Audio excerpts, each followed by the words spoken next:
La volonté du Mahdi. Vérité ou illusion selon Ibn Arabi?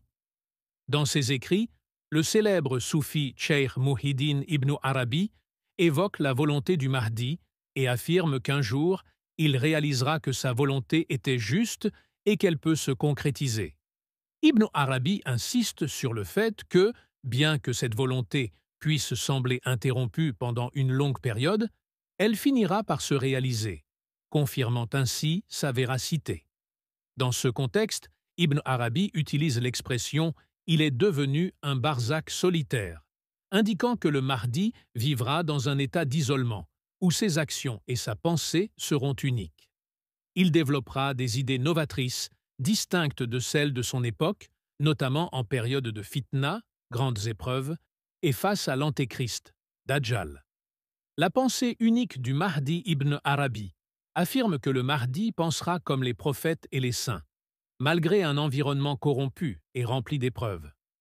Dans un poème, il écrit « Ô toi qui cherches les secrets du voyage nocturne, dépêche-toi, car tes mains ont atteint le recueil des vérités des morts et des vivants. » Ce passage suggère que le Mahdi sera un saint élu, Wali, un pôle spirituel, Kouteba et le sceau des saints, Al-Khatm. Son isolement et sa réflexion profonde l'amèneront à concevoir des idées que peu peuvent comprendre ou accepter. Que souhaite réellement le Mahdi? L'un des désirs fondamentaux du Mahdi, selon Ibn Arabi, est l'établissement de la justice absolue sur terre.